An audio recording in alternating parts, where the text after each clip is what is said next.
Give it up for Danielle DiMartino. Danielle DiMartino. Danielle DiMartino booth.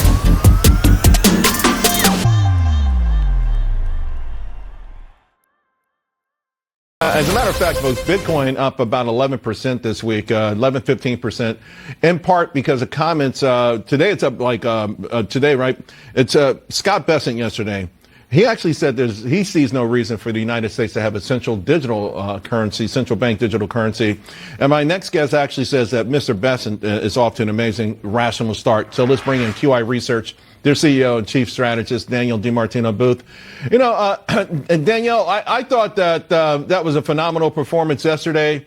I think now even I personally have more confidence in the Trump financial team, and my confidence level was already high. Talk to us about your thinking. So incoming Treasury Secretary Scott Bessent was so even-keeled, so level-headed, and so articulate. He was very calm in saying, look, I mean, if we're worried about fiscal dominance, then why on earth is the dollar the strongest currency everywhere? And why is it so widely adopted? For all of the scare that it's going to, that other currencies are going to be adopted, that's just not the case. And as far as the central bank digital currency goes, Charles, you know I have some very strong opinions on this, but it's kind of a progressive's dream. This is Orwellian. It's 1987. It's Big Brother.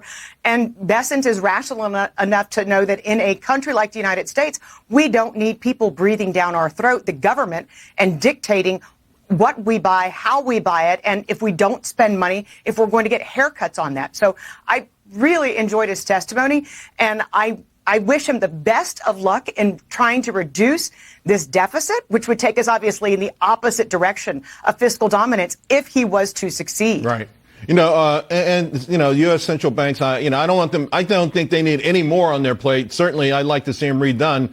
But I do want to get your thoughts on that, because I feel like this inflation issue has slowed up the stock market rally and put a lot of question marks out there because of the abrupt pivot, from Jay Powell, from meeting to meeting. Right, you make these big decisions, and then you have these abrupt moves. I didn't have a lot of confidence. I know you have more confidence, Jay Powell, than most people. But what do you make of the role of the Federal Reserve going forward, particularly as the Trump administration takes hold? So I do think that Powell's performance of late has been rather unsettling. It's been like trying to watch a yo-yo.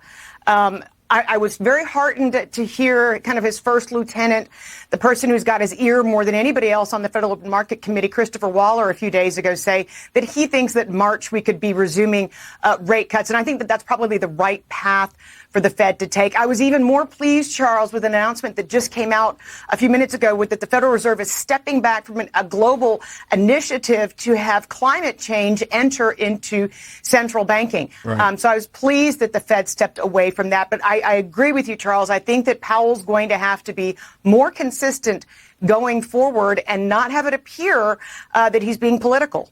There's a monster spike in the Philly Fed manufacturing report. I'm not sure what drove that, but other than that, though, I've seen no evidence of this manufacturing renaissance. And I know this has been an area that you've been concerned about. The overall state of the economy, particularly niches like that, like manufacturing, where, we were told was coming back, but I haven't seen it.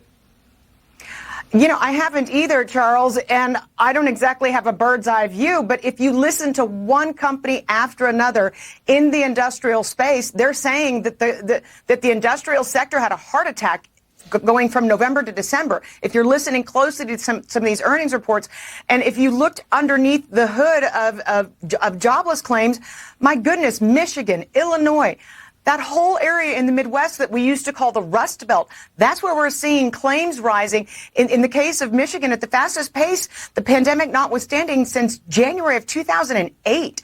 So nothing right now says or validates what we saw out of the Philadelphia Fed, whether you're talking about companies on the ground or individuals applying for jobless benefits. Yeah, a lot of stuff there. I'm glad we have you to go beneath the surface on some of these things. Danielle, have a great weekend. Talk to you again soon. You too, Charles. All right. Thank you. So